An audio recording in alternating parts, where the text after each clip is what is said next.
ደክሞት ጋደም ብሎ ነው የሚሆነው። አድና ምን አስነክቶሽ ነው እንደዚህ ተብሽም ለሱ ትከራከሪያለሽ? የለም እዬ ማለት ይሄ ነው። አዎ ፍቅር አባት ክፉ ሰው አትሞክሪ፣ ደግሞ አትወረግረጊ። ልጁ ደግሞ ያንተ አይደለም። ስለዚህ በቃ ተው ይሄድበት። ሚራ ከቤት እየወጣች ትገኛለች። ልጁ ያንተ ልጅ አይደለም፣ ስለዚህ እኔን አትወደኝም፣ የምትፈልገው ልጅህን ነውና ልጁ ያንተ አይደለም በማለት ስትነግረውም ሮቤል ልጅ መውለድ አይችልም ብሎ ይላታል። እሷም እጅግ ደንግጣለች። ሰላም ውድ የሲና ቤተሰቦች፣ ሰላማችሁ ባላችሁበት ዓለም ዳርቻ ብዝት ይበልላችሁ። እስከ መጨረሻ እንድትከታተሉኝ ስል ጋበዝኳችሁ።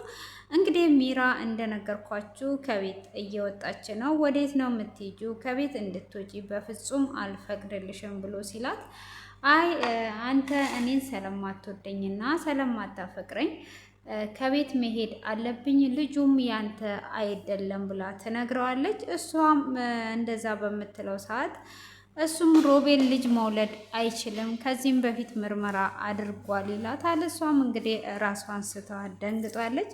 ሆኖም እንግዲህ ሮቤል በባለፈው ላይ እንግዲህ እሷ ፎርጅት ካርታ አሰርታ ሰጥተው ነበረ። ያንንም እንግዲህ ሚራና አድናንን ተንከባከበኝ ብላ አብራት እንዲተኛ ታደርገዋለች።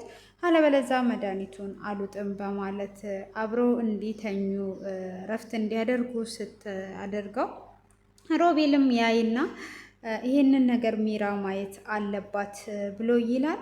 ሆኖም ሚራ ይሄንን ነገር እንድታይ ሄዶ ይጠራታል ማለት ነው። ሚራንም ሄዶ ከጠራት በኋላ ሚራም እንግዲህ ረፍት ሊያደርግ ተኝቶ ሊሆን ይችላል። አድናን ልጅ ይወዳል፣ ለልጁ ሲል ሊሆን ይችላል ይሄንን ነገር ያደረገው በማለት ለሮቤል ብትመልስለትም ሮቤል አንቺ በአንቺ ላይ እንደዚህ ችት እያደረገ እንዴት ነው ለሱ የምትከራከሪለት? ካዲያ ረፍት ሲያደርግ ካዳ የሚራ ደረት ላይ ተኝቶ ነው ወይ ረፍት የሚያደርገው? ለብቻው ረፍት አያደርግም ወይ? ጥሎሽ የመጣው እኮ ለዚህ ነው በማለት እንግዲህ ይነግራታል ማለት ነው። እሱም የልጁ እናት ናት፣ ልጁንም መንከባከብ አለበት በማለት እንግዲህ ለአድናን ስትናገር ለአድናን ነው እንዴ የምትከራከሪው ብሎ ሲላት እኔ አድናንን አይደለም ፈልጌ የመጣሁት እህቴን ነው። እህቴን ካገኘው በኋላ ከፈለገ ለምን ገደል አይገባም ትለዋለች። እሱም አንቺ የተፈጠርሽው ለእኔ ነው፣ እኔ አፈቅርሻለሁ በማለት ይናገራታል። በፍጹም ላንተ አይደለም፣ እኔ የተፈጠርኩት ለአድናን ነው ብላ ትለዋለች። እኔ አፈቅርሻለሁ ብሎ ይላታል። አንተ ተወኝ፣ በቃ አንተ ስትተወኝ ነው እኔ ሰላም የማገኘው፣ ስለ እህቴ የምታውቀውን ነገር ንገረኝ ትለዋለች። እሱም እንግዲህ እሺ በቃ ወደ ክላስ እንግባና እነግርሻለሁ ብሎ ይላታል። አሁንም ልትዋሸኝ ፈልገ ነው? አሁንም ልትጫወትብኝ ፈልገ ነው ወይ በማለት ስትለው በፍጹም ልጫወትብሽ አይደለም፣ ክፍል እንግባና የማሳይሽ ነገር አለ ብሎ ይላታል። እንግዲህ የሳራ ነገር ስለማይሆንላት ምንድን ነው ስለ ሳራ የምታሳይኝ በማለት ስትጠይቀው እኔ ስለ ሳራ የምነግርሽና የማሳይሽ ነገር አለ ብሎ ይላታል። እሷም እሺ በማለት እንግዲህ ትከተለውና ትገባለች። እሷም ወደ ውስጥ እንደገባች እሱም እንግዲህ ያዘጋጀውን ያሳያታል። እሱም ቦርሳውን ያመጣና ምን ልታሳየኝ ነው በማለትም ስትጠይቀው እንትን ይላታል ማለት ነው። አሁን እሱን አይተሽ ትወስኛለሽ በማለት እንግዲህ እንድታይ ያደርጋታል። ወይን ስታዩት እናደጃለሽ ወይን ትደሰቻለሽ፣ ታገሺ ብሎ አውጥቶ ያሳያታል። ይሄ ምንድን ነው በማለት ስትጠይቀው ይኸው ካርታ ነው ሲላት ይሄንን የሚያክል መሬት ብር ከየት አምጥተህ ገዛ በማለትም ስትለው አንቺ በቃ እዚህ ጋር ተቀምጬ ስታይኝ ደሃ ነው አይደለ የምመስልሽ? እኔ እኮ ደሃ አይደለውም፣ እኔ አንቺን አንቀባርሬ ከአድናን በላይ ማኖር እችላለሁ ብሎ ይላታል። ጭንቅላትህ ከአድናን በታች ነው ብላ ትለዋለች። እንደዛ አትበይ፣ እኔ አንቺን እንደፈለግሽ አድርጌ አኖርሻለሁ፣ ተያይዘን እንጥፋ፣ አብረን እንሂድ በማለት ይጠይቃታል። እሷም በፍጹም አብሬ የትም አልሄድም፣ እኔ እህቴን ብቻ ነው ፈልገው፣ ስለ ሳራ የምታውቀውን ነገር ንገረኝ ትለዋለች። እና ይሄንን ቤት ከሚራን ጋር ነው አይደል እየገዛችሁት በማለት ስትጠይቀው እኔ ከሚራን ጋር አይደለም የገዛሁት ለብቻዬ ነው የገዛሁት፣ አንቺ እንዴት እንደዛ ትያለሽ ብሎ ሲላት ሚራ ያው እጮኛክ ስለሆነች ነው ብላ ትለዋለች። እኔ ስለሷ ምንም አያገባኝም፣ እኔ አልወዳትም በማለት ይመልስላታል።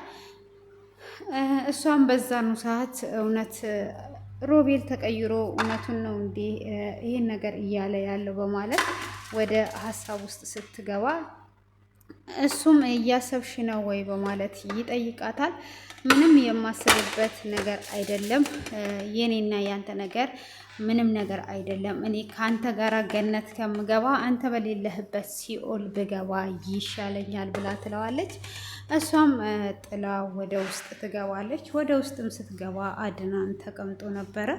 እሱም ኬት ነው የመጣሹ ብሎ ሲጠይቃት እሷም እንግዲህ ከሮቤል ክፍል እንደመጣች ትነግረዋለች። ምን ታደርጊያለሽ ለምን ሄድሽ ብሎ ሲጠይቃት አንተ ሚራን እስክታስተኛና እስክትመጣ ድረስ ነው ታምራላችሁ ተቃቅፋችሁ ብላ ትለዋለች። እንግዲህ እሱም ለልጄ ብዬ ነው እንደዚህ የማደርገው በማለት ትለዋለች። አንተ እስቲ አስበው የምትወደው ሰው ከመጀመሪያው ሚስቱ ጋራ ተቃቅፎ ሲተኛ አይተ ዝም ትላለህ ወይ? በማለትም እኔ የሚያደረኩት ምንም አይደለም ብላ ስትለው እሱም እጅግ ይናደድና እንዴት ከሮቤል ጋር ትሆናለች ብሎ ሮቤልንም ገብቶ ይደበድበዋል ማለት ነው። ሮቤልም እኔ እግር እንደሌለኝ አውቀ ነው እየመጣ ምትደበድበኝ፣ እኔ ማፍቀር አልችልም ወይ? እኔና ሉሃና እንፈቃቀራለን፣ እሷም ታፈቅረኛለች ይለዋል። በፍጹም እሷም አታፈቅርህም፣ አንተ አታፈቅርም፣ አንተ ማፍቀር አትችልም ይለዋል። ከጎኗ ራቅ፣ ላይክ አልፈልግም፣ እሷ አጠገብ ለአንድ ደቂቃ ላይክ አልፈልግም፣ እሷ ጋር እንዳትደርስ ብሎ ድብና አድርጎ ይደበድበዋል። እሱም ከደበደበው በኋላ በእግሬ መሄዴን ብታቅ ምን ይፈጠራል እያለ እንግዲህ ያስባል ማለት ነው።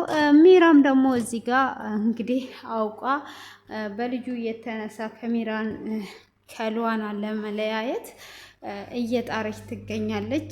እንግዲህ ሆኖም የሮቤል ልጅ መሆኑን ካወክ ምን ይፈጠራል እያለች በልቧ እያሰበች ነበረ። ሆኖም እንግዲህ ሉዋና ብቻዋን ቁጭ ብላ የሮቤልን ፓስፖርት እያየች አድናን ይመጣል ማለት ነው።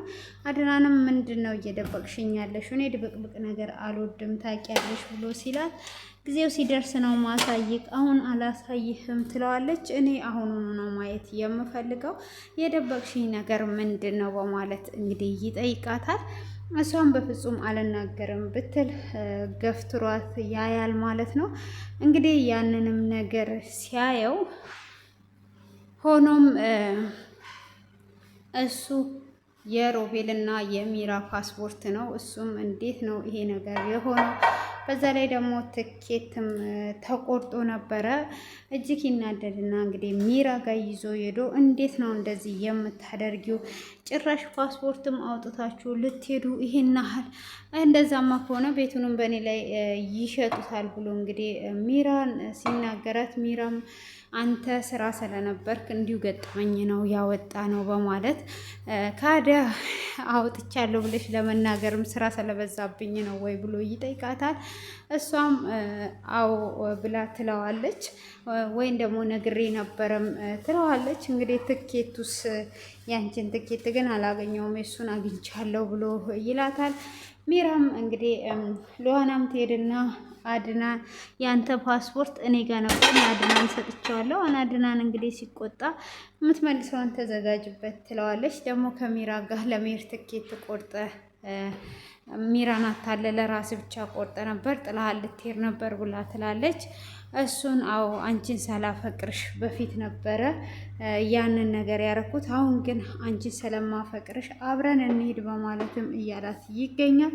ሆኖም እንግዲህ ሚራም በስተመጨረሻ አንተ እንዴት እንደዚህ ታደርጋለህ ብላ ስትለው ከፈለሽ ገደል ግቢ ሲላት እሷም በንዴት እንግዲህ አባትህ መጥፎ ነው ብላ ቦርሳዋን ይዟ እየወጣች እያለ አድናን ወዴት ነው የምትሄጂው ይላታል። በቃ አንተ እኔን አታፈቅረኝም፣ ለልጅ ብለህ ነው የምትንከባከበኝ፣ ልጁ ደግሞ ያንተ ስላልሆነ አሁን እየሄድኩ ነው ብላ ትለዋለች።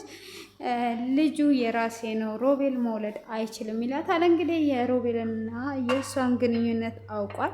ስለዚህ ሚራም ሮቤል መውለድ አይችልም እያለች ራሷን ስቷለች። እንግዲህ ቀጣይ ክፍል እጅግ በጉጉት ነው የሚያስጠብቀን ማለት ነው። የዛሬ ይሄንን ይመስላል። መልካም ቀን ይሁንላችሁ። ኮሜንት ላይ አስተያየታችሁን አስቀምጡልኝ። አመሰግናለሁ።